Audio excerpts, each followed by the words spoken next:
ഇനി തനിക്കൊപ്പം ചെറിയ മഞ്ഞ് വീഴുന്ന സ്ഥലത്തൂടെ കൈ കോർത്തു പിടിച്ച് നടക്കണം. ആഗ്രഹങ്ങൾ ചില്ലറയല്ലല്ലോ.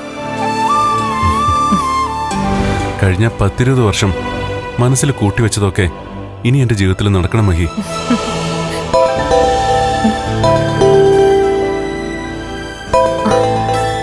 അമ്മയാണല്ലോ.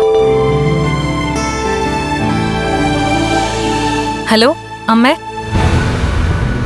മോളെ, അയ്യപ്പ ക്ഷേത്രത്തിൽ വെച്ച് മോളെ കരുണയുടെ അച്ഛനും മുത്തശ്ശിയും കണ്ടു പറഞ്ഞിരുന്നല്ലോ.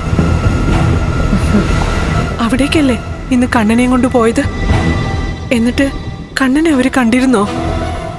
ഇല്ലമ്മേ, ഭാഗ്യത്തിന് കണ്ടില്ല. എന്നെ മാത്രമേ കണ്ടുള്ളൂ.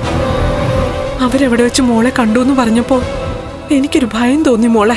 അതാ ഞാനിപ്പോ വിളിച്ചത്. അല്ല, കണ്ണിന് കുഴപ്പമൊന്നുമില്ലല്ലോ? ഒരു കുഴപ്പമില്ല. കണ്ണേട്ടൻ ഇപ്പൊ സ്മാർട്ടായിട്ട് നടക്കുന്നുണ്ട്. ശരി മോളെ, ഞാൻ വിളിച്ചോളാം. ആ ശരി അമ്മ. എന്നെ അയ്യപ്പ ക്ഷേത്രത്തിൽ വെച്ച് കണ്ടൂന്ന് അവര് പോയി അമ്മയോട് പറഞ്ഞു. അതാ അമ്മ വിളിച്ചത്, പേടിച്ചിട്ട്.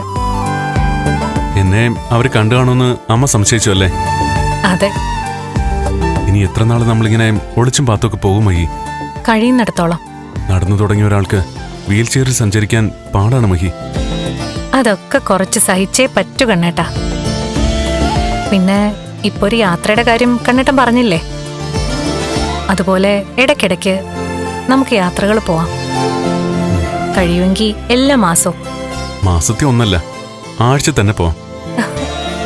ചലിക്കാൻ കഴിയുന്ന അവയവങ്ങൾ ഇടയ്ക്ക് ചലിപ്പിച്ചുകൊണ്ടിരുന്നില്ലെങ്കിൽ അതോ അപകടം. അതിനിടയ്ക്കിടയ്ക്ക് നമുക്ക് തോമസ് വൈദ്യന്റെ വീട്ടിൽ പോയി കിടക്കാം. അദ്ദേഹം വീൽ ചെയറിൽ സഞ്ചരിക്കുന്നത് അപകടമാണെന്ന് പറഞ്ഞിട്ടില്ലല്ലോ. എന്തായാലും ശരി. ഞാൻ നടന്നു തുടങ്ങിയപ്പോ എന്റെ അമ്മാവൻ വീൽ ചെയറിലായി.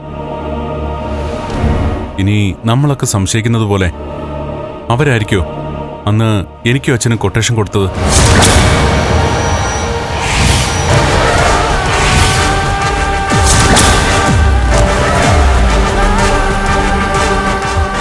അന്ന് എനിക്കും എൻ്റെ അച്ഛനും ഒക്കെ അമ്മാവനെ വലിയ വിശ്വാസമായിരുന്നു. പക്ഷേ ഇപ്പോഴത്തെ അമ്മാവന്റെ പ്രവൃത്തികളൊക്കെ വെച്ച് നോക്കുമ്പോൾ അങ്ങനെയൊക്കെ ചിന്തിക്കുന്നതിൽ തെറ്റില്ല. കണ്ണേട്ടന്റെ അച്ഛന്റെ ആക്സിഡന്റ് ഒരു കൊലപാതകമാണെന്നാണോ കണ്ണേട്ടൻ പറയുന്നത്?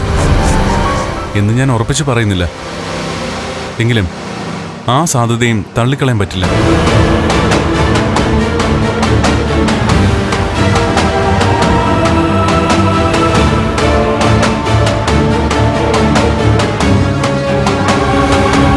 ഏതെങ്കിലും ദുഷ്ടനായ ലോറിക്കാരന് അമ്മാവൻ പണം കൊടുത്തുകൊണ്ട് സ്വാധീനിച്ചിട്ടുണ്ടെങ്കിൽ